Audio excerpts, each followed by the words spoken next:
Hello everyone, welcome back to GreatMovieFan's YouTube channel. I'm Luke and today I'm bringing you another belated movie review for a film that I saw this past month, and that was Finding Dory. And I have to say, I did enjoy this movie in some parts of it.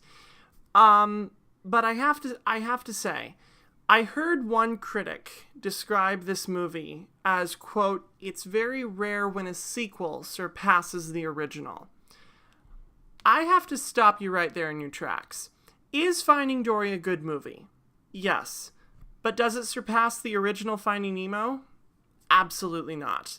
I think that Pixar has never produced sequels that surpass the original, with the exception of Toy Story 2 and 3. I think that those are the only two sequels to an original piece that they've produced that has surpassed the original in terms of the content, the animation, the storytelling, but every other sequel that Pixar has produced in particular has never surpassed the original. Cars 2, Monsters University, and Finding Dory is no exception. Now, like I said, I enjoyed myself, but there are some problems about the movie, and I have my notes here, and I've basically been able to whittle them down into three problems. Number one, while Ellen DeGeneres does an incredible job with her voice, and I'll get to her in a minute, the character of Dory is too happy and upbeat to be a compelling main character.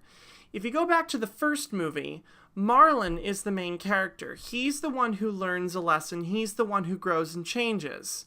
And he's the one who has the big emotional journey and the big developing character arc. Dory is just so happy-go-lucky throughout the whole course of the movie, just cannot wait to see her family again, that she doesn't learn anything. She doesn't grow or change. And I think that that's because the character's written to be so happy and so upbeat, and I think Dory lends herself so well to Ellen DeGeneres' voice that the character is just, she's not layered. She's a wonderful character, but she works better as a supporting character like she does in the first movie, and doesn't work as a main character in her own movie.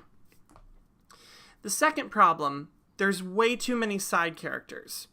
I'll get to the voice cast in a second, but there's way too many side characters. I think that a big tip when it comes to screenwriting is that if you are spending more time with your side and supporting characters than you are with your main character, you have a problem.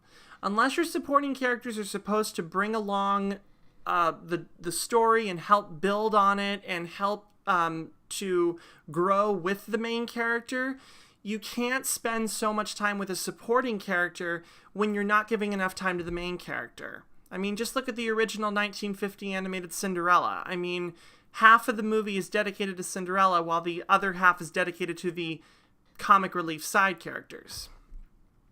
And number three, which is the biggest problem of them all, the script is a mess. The first act of this movie is so fast and so choppy that it tries to get everything out of the way really, really quickly so we can get to the main action. Now, I'm currently an English major. I want to be a writer. I am taking classes and courses on writing and screenwriting. And exposition, although can be tedious, is vital to a story. And you can't try to make your exposition so fast and so choppy so that you can get to the main action. You have to have everything be seamless from start to finish. It grows and develops like a story mountain. And the first act of Finding Dory just moves way too quickly. It feels like it's so rushed and it's so contrived that it doesn't feel realistic in its own universe. In the first Finding Nemo, it takes Marlin and Dory a good 60 to 70% of the film to travel the whole length of the ocean to find Nemo. In Finding Dory, it literally takes a 3-minute montage to get from one side of the ocean to the other, and it's completely unrealistic. The second act is charming and delightful. Once we get to the aquarium, everything goes right. The new characters are good and delightful, and the action that happens is comedic and charming, and it's so much fun. And then the third act happens. And I'm not going to ruin the movie for anybody who hasn't seen it. But there is a point in the third act when Dory gets separated again from the main characters. And you almost feel like the movie and her character has hit rock bottom. And then after that moment, for the last 15 to 20 minutes of the film, it was a train wreck. It was so bad that the ending just completely shot the whole mood of everything that had been leading up to that moment. It's like the second act was so solid and good and you look at the third act and you're just like, is this the same movie? Like, what is happening right here? So the script is a major problem. But now that I've got the negativity out of the way, let's talk about the positive things. This movie has some of the most gorgeous, beautiful computer animation I've ever seen. And I have to give a shout out to the short film Piper that plays in front of this movie. That animation, didn't even look like it was animated. With the exception of the birds, the beach and the water looked so realistic that I was just blown away.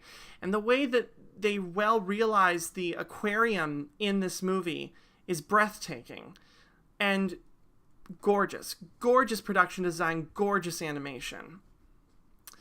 Now on to our voice cast. Ellen DeGeneres is amazing. The woman she oozes comedy. Everything that she says, every line delivery is so spot on perfect that, like I said, you cannot help but fall in love with Dory as a character. She's just so lovable. And I think that is completely due in part to Ellen DeGeneres for an incredible job with the voice.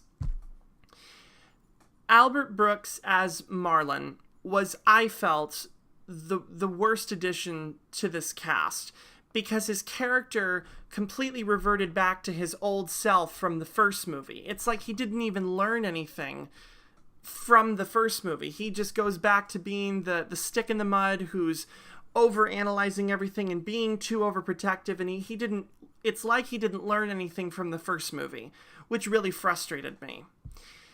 And I feel bad saying this, but the character of Nemo also felt really unnecessary. I know it would have been near impossible to do this movie without Marlon and Nemo, but they were so superfluous in this film that you could have cut them out of the movie or had them at the very beginning and let Dory go on her adventure all by herself.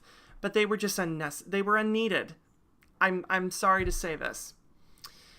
But a character that I really did like that was a new addition to the cast was Ed O'Neill as Hank the Octopus.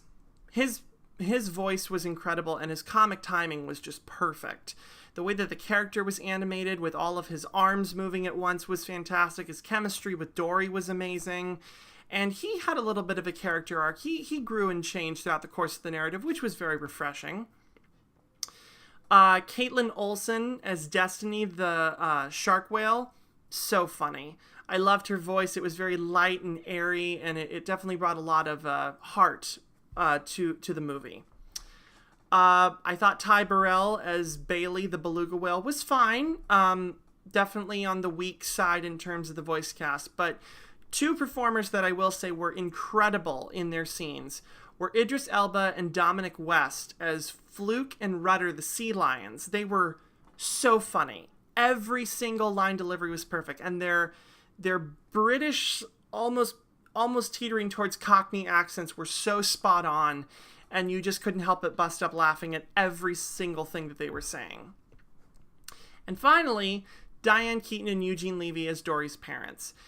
They appear in the movie in flashbacks, and they're really, really good. Their voice work is so good, but it's like I said, this movie has so many characters and it's trying to do so many things that I feel like it just had too much. I think that's the biggest problem with Finding Dory. This movie is coming out 13 years after the first installment, and it really had a lot of good ideas, but trying to shove all this material and all these new characters into this movie really hurt it for the worst. So if I had to give Finding Dory an overall rating, I would give it a B- or a C+ average. The animation is gorgeous. Ellen's voice is incredible. Like, the voice cast overall is great, but the script is awful. and there's way too much that they're trying to pull off all at once. So I have mixed feelings about it, as you can clearly tell. So thank you so much for watching this video. I really hope that you guys enjoyed it. Please be sure to give it a thumbs up, hit the subscribe button if you are not already subscribed to this channel. You can follow me on my other social media. Links are in the video description. You can follow me on my other channel, GreatMovieFan. Be sure to subscribe and go follow me on my other social media. Thank you so much for watching, and I will see you next time.